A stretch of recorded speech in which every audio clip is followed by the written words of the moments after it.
Let's take a closer look at some of the specifications of this power supply. On the Athena Power website, it's listed as being compatible with most Dell, HP, IBM, Compaq, and Gateway PCs. And as we discussed earlier, this is mostly due in part to its size. Now, let's take a look at the dimensions of this. As you can see, it's a 5.75 inch wide, which is about 146 inches millimeters wide, which is the ATX standard, and all ATX power supplies will actually be this width. Then it's 3¼ inches high, or 82.5 millimeters high, roughly. Again, this is standard. Now, the key difference is its depth. It has 4 inches of depth, which is about 100 millimeters, which is incredibly short. And then also, it doesn't have a lot of leads to get in the way of other devices that may be sitting behind it.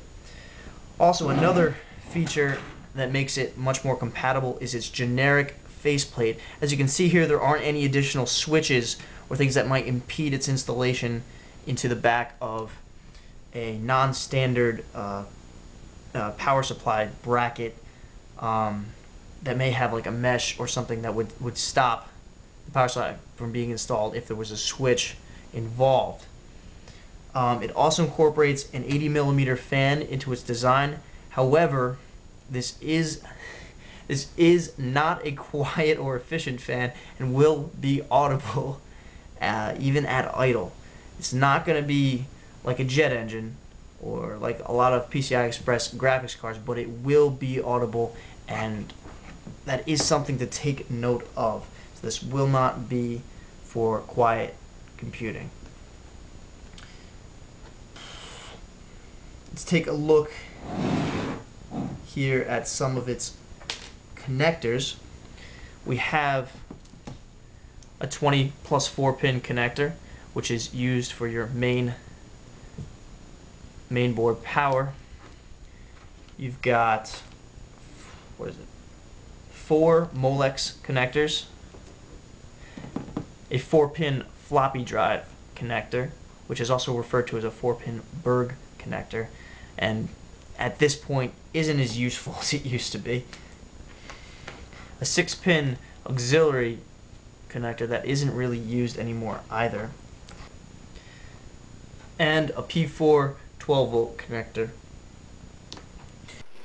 Now, this device is rated for a continuous output of 250 watts or a peak output of 275 watts. It has 20 to 25 amps on the plus 5 volt rail, 15 to 20 amps on the 3.3 volt rail, and 9 to 13 amps on the plus 12 volt rail. Its mean time between failure is 100,000 hours, tested at 25 degrees Celsius. It has overvoltage protection, short circuit protection, and is covered by a 1-year warranty. Now, that's not a very extensive warranty, obviously, but again, we're looking at older systems here that you're just trying to get another couple of months, maybe a year or two out of. In synopsis, this is a great product if you need a compact design or something that'll fit in almost any ATX or even non-standard case, because it's very small. It's also got a generic faceplate here, so it'll fit in the back mounting bracket of most cases. I don't have a rating system as of yet, so let me know what you want to know specifically in terms of rating power supplies or any piece of hardware for that matter. Rate the importance of reliability, overall power, warranties, cost, everything, etc.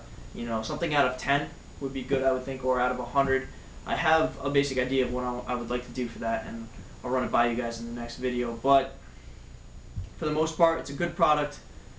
Not for high-end, or even not even for most regular systems. This is great for replacing old, expired power supplies in large-scale vendor cases. That's really what I'd say you should use it for. If you have any questions, check out our YouTube channel. Please subscribe if you enjoy these videos. We have a lot of information in there for means of contacting us, and feel free to ask us any technical questions or otherwise, and visit our forums, which we'll have a link to in the upper hand left hand corner, right hand corner, I'm sorry, yeah, it's going to be up here, of your screen, the description box, and hope to see you guys again. Thanks for watching.